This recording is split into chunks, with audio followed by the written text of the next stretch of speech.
இந்த உலகத்துல ரெண்டு வித்துவான் இருந்தாங்க. இசை வாசிச்சாங்க, ஆனா அறிவை யூஸ் பண்ணல.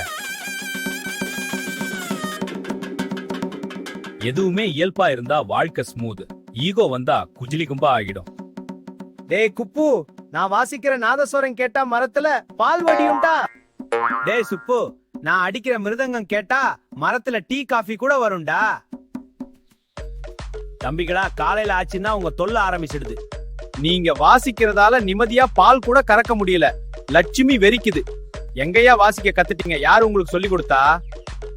எல்லாம் இந்த ஊரோட சாபக்கேடு. பாருடா, நீ ஸ்ருதி இல்லாம வாசிச்சதாலதான் அந்த பெரியவர் திட்டிட்டு போறாரு. யாரு?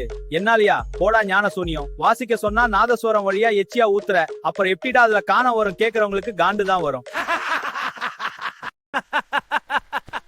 என்னையா ஞான சூனியம்னு சொல்றீடா? சிரிச்சவாயா, பாத்துக்கிறேன். ஐயா, உங்களை முட்டாள் பட்டணத்துல வாசிக்க கூப்பிடுறாங்க. பாத்தியாடா, என் திறமைக்காக தேடி வந்தா வாய்ப்பு. டேய், அது உன் திறமைக்கு இல்லடா, என் திறமைக்கு வந்த வாய்ப்பு. அங்க போய் யார் பெரியவங்கன்னு பாக்கலாம். வாடா. ஓ, இதுதான் அந்த முட்டாள் பட்டினமா? ஆமா அண்டா, முட்டாள். வாங்க அக்கா, வணக்கம். வணக்கம் வணக்கங்க. நீங்க ஏன் ஒரு லேடிஸ் செருப்பு ஒரு ஜென்ட்ஸ் செருப்பு போட்டிருக்கீங்க? நீங்க எங்க ஊர்ல எல்லாரும் விவரமானவங்கல்ல. இப்படி போட்டாதான் செருப்பை வேற யாரும் திருடிட்டு போக மாட்டாங்க. அது சரி, நீங்க யாருங்க? நான் தாங்க ஊர் தலைவர். மன்னிச்சுக்கோங்க, ஒரு பஞ்சாயத்தா தான் கொஞ்சம் லேட் ஆகிடுச்சு. அட தலைவரா நீங்க? சரி பரவாயில்ல. அது என்னங்க அப்படி முக்கியமான பஞ்சாயத்து? அது வேற ஒண்ணும் இல்லைங்க. ஒரு விவசாயி வீட்டுல ஒரே எலித்தொல்லை என்ன செய்யலாம்னு கேட்டு வந்தான். அதான் செஞ்சுட்டு வரேன். செஞ்சுட்டு வந்தீங்களா? அப்படி என்ன செஞ்சுட்டு வந்தீங்க? அதுவா, அதோ அங்க பாருங்க.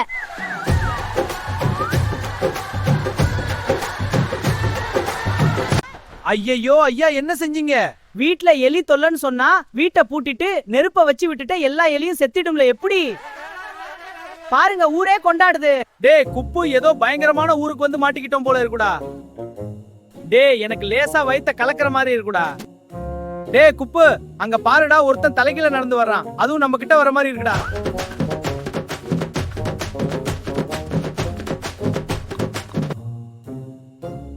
ஐயையோ ஐயா, பயப்படாதீங்க. இது நம்ம ஊர்ல அண்ணன். சரியான வளர்ச்சி இல்ல. காலால நடந்தா கால் தேஞ்சி வளர்ச்சி குறையுன்னு நான் தான் கையால நடக்க சொன்னேன். ஐயா, இந்த ஊர்ல இவ்ளோ அறிவோட இருக்கீங்களே, நீங்க சாதாரண ஆளே இல்ல. சரி வாங்க, நம்ம வாசிக்க வேண்டிய இடத்துக்கு போவோம். அவனை அடி வாங்க வைக்க சரியான ஊர் இதுதான். என்ன ஐயா, இங்க ஆடு மாடு கோழின்னு எல்லாம் இருக்கு?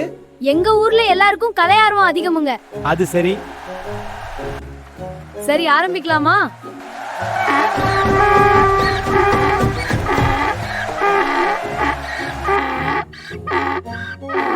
ஐயோ சுமை தாங்கி, உன்னை ஆரம்பிக்க சொல்லல, இவங்களை சொன்னேன். நீ போ. ஆரம்பமே நல்லா இருக்கு. நல்ல சகுனோட. தலைவரே, உங்ககிட்ட ஒரு ரகசியம் சொல்லணும். என்ன தல, சொல்லுங்க. அதோ அவன் நாதஸ்வரம் வாசிக்கிறேன்னு சொல்றானே, வெறும் பைப்பு தான் கையில வச்சிருக்கான். ஸ்வரம் எங்கன்னு கேளுங்க. ஓ ஆமா, இல்ல, எங்க உங்க ஸ்வரம் வெறும் பைப்பு தான் இருக்கு.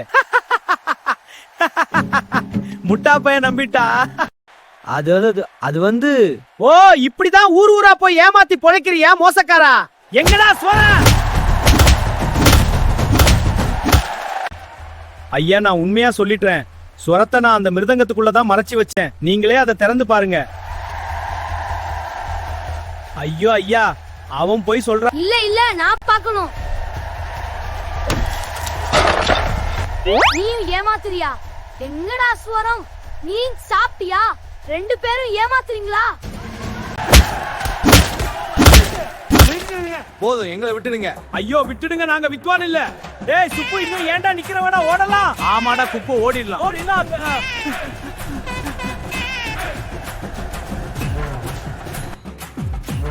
ஒன்னால நான் கெட்டேன், என்னால நீ கெட்ட. இனிமேலாவது ஒருத்தன் கால இன்னொருத்தன் வாராம இருப்போம்.